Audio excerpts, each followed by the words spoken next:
everyone, this is Iran Talk, and in this video I'd like to discuss a very interesting topic. So recently a follower of mine brought up the point, European civilization is actually more advanced than Iranian civilization, and the European people have achieved more cumulatively than the Iranian peoples.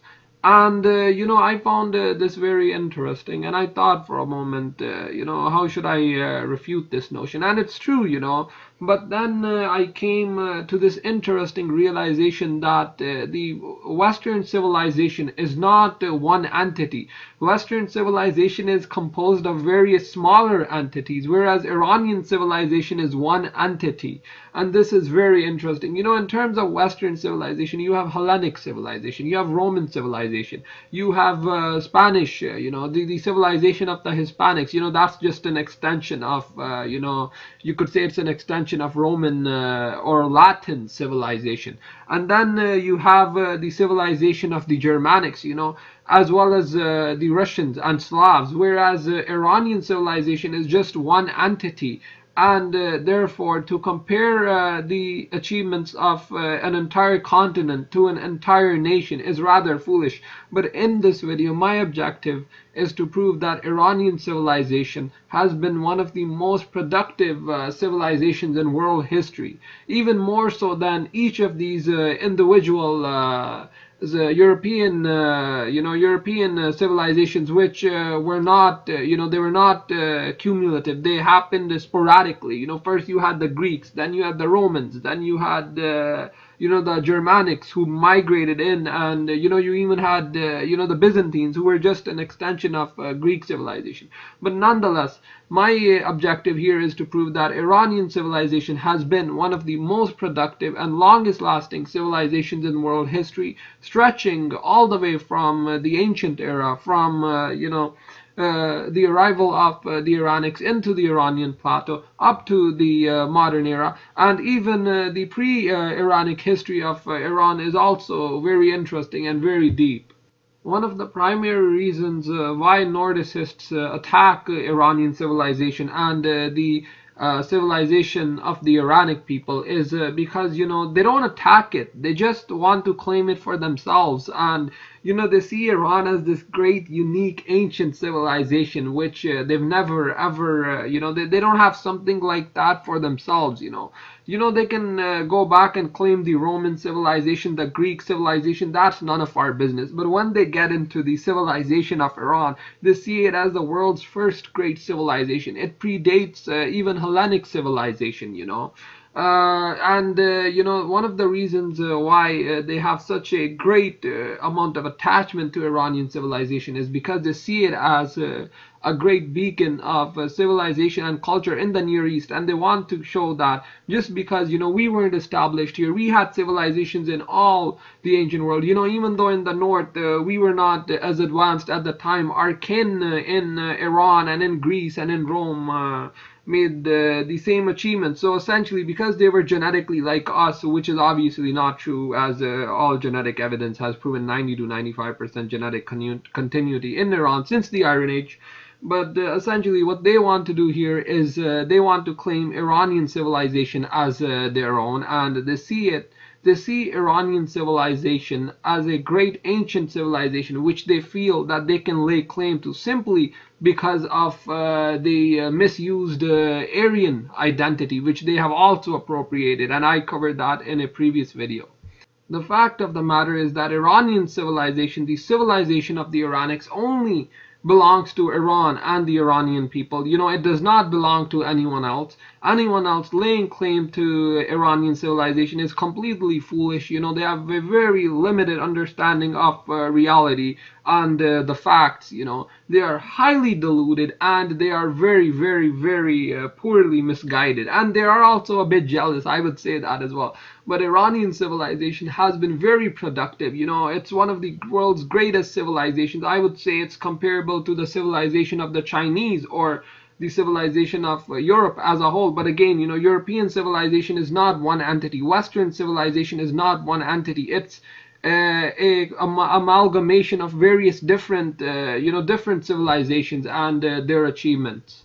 Now, to begin, Iran has a great pre-Iranic history as well. You had the Elamites, the Gutians, the Kassites. But just for the sake of this video, I'm going to focus on the civilization of the Iranics.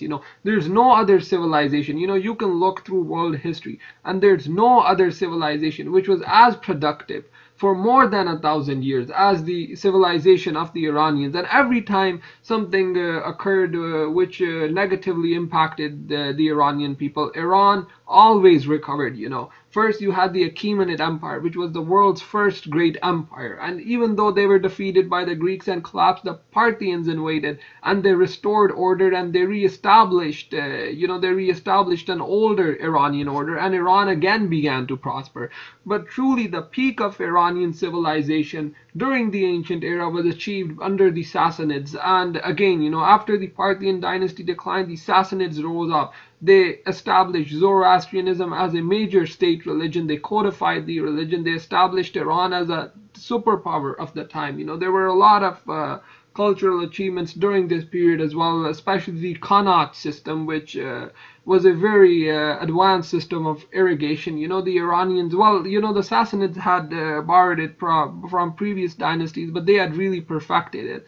And then essentially what you had here was a great civilization, and a civilization which was really, there was no other comparison to it in the Near Eastern world. And yes, Iranian civilization in the ancient era reached its peak during the Sassanid era. In terms of their military, the Sassanids actually employed cataphracts, and these were heavily armored mounted horse warriors. You could consider them as the predecessors of the European knights. The Byzantines borrowed them, and then from there they made their way into Western Europe, and this was another major influence Iranian civilization had on European civilization. But even after this, the Sassanid dynasty eventually declined, but this did not really and the output of the Iranian people. Even during the great reign of the great Khusru Anushirwan, the Sassanids made a lot of great achievements and a lot of great advancements, especially in regards to the linguistic and cultural aspects, as well as legal aspects. And I actually wrote a paper on him, so if you're interested in reading it, do let me know. Anyhow, after the decline of the Sassanid dynasty, you had, it fell to the Arab invasions in the 7th century, but after its fall, you had the rise of the great Iranian nativist dynasties, which, from the period of the Iranian intermezzo, the Samanids, the Buyids, the Saffarids. During this period, Iran essentially saw a recovery. But even before this, most of the intellectuals of the Islamic Golden Age were Iranians. They weren't Europeans, they weren't Nordics. Many of the great Sufi poets were Iranians as well. Mysticism, alchemy, philosophy, theosophy, science, the natural sciences, medicine was all greatly developed during this period by Iranians. Poetry as well, you had many great poets from the Eastern Iranian world, most notably Attar of Nishapur, as well as Rudaki. But nonetheless, Iranian civilization continued to thrive. You had many great scholars and scientists. I've covered all of this in my video on the truth about the Islamic Golden Age. You can take a look at it. It's very well done. And in that video, I basically talked about many of the great achievements, including, the medicine, the achievements Iranians made in terms of developing medicine. And those were very interesting. Al-Razi and Ibn Sina made great contributions to the development of medicine. And actually, Ibn Sina's Canon of Medicine was the primary textbook in Europe for up until the 18th and 19th century. So essentially, the basis of modern European medicine are largely, they can be based around this one Iranian man's work. And, Europeans even use the work of Jabir ibn Hayyan, which obviously made its way through to Europe through Islamic Spain. And essentially there were many other great works as well. The founder of algebra, the man who really developed it, was Al-Khwarizmi, and he was an Eastern Iranian from what is today northern Uzbekistan and Kazakhstan, but at the region it was during the time the region was known as Khwarezm. And again, these were the great achievements of Iranian scholars, and Iranian output truly reached its peak during the Khwarezmian era, when all of Iran was united and Iran was at its intellectual peak. And then unfortunately a great disaster fell upon Iran. The Mongols swept in and utterly devastated much of Iran. They destroyed the eastern Iranian world. They destroyed much of the Iranian heartland, and then they proceeded to attack Anatolia, devastating it as well.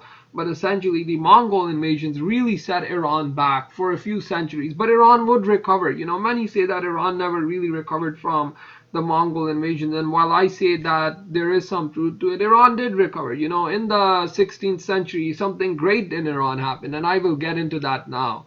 The rise of the Safavid dynasty was truly a blessing for Iran, and it was again, a high point in Iran's history. So again, there are many different these great interludes where once Iran is down, it rises again. And the Safavid dynasty was a major early modern power. Maybe not as advanced as the European powers, but nonetheless very advanced in the region and very advanced overall. They allowed Iran to fend off Turkic, Uzbek, and Mughal attacks. They allowed the Iranian people to preserve themselves not only culturally, but also, I would say, genetically as well. And because of them, Iran truly continued to prosper. You had many great accounts from the 17th and 18th century from European travelers who wrote about Persia, and they greatly praised Persia and the Persian people. The most notable was Olarius's travels, which is still it's preserved, and he makes a great deal of notes on the Iranian people and Iranian civilization, and I truly would like all of you guys to check it out. And even during this time, Iran continued to prosper. It was not until, of course, the decline of the Safavid dynasty and the wars which followed, and the ultimate rise of the Qajars, which ultimately sealed the fate of Iran and led it to a somewhat of a decline. But nonetheless, I do feel that Iran will recover again, as it always has, and it has nothing to do with genetics, it has nothing to do with race or anything. The Iranian people have remained genetically stable at around 90 to 95% since the Iron Age. There is no disputing this fact, and essentially many idiots may even today claim that Iranians are just they're just Mongols, Arabs, and Turks, and that's why they haven't achieved anything. Most of these people are Nordicists, but to the contrary, even today Iran is thriving in many fields. I don't have to go into this right now, but I will make a video on it soon.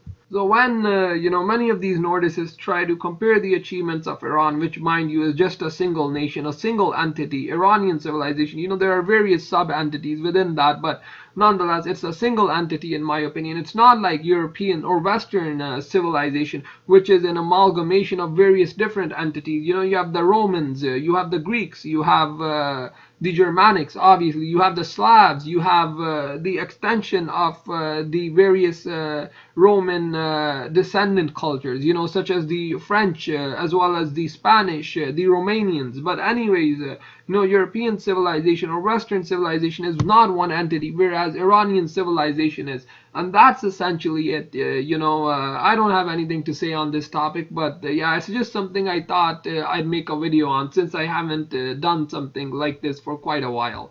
And thank you, and I appreciate the support, and take care. I would appreciate it if you like, shared, and subscribe to my channel. Thank you.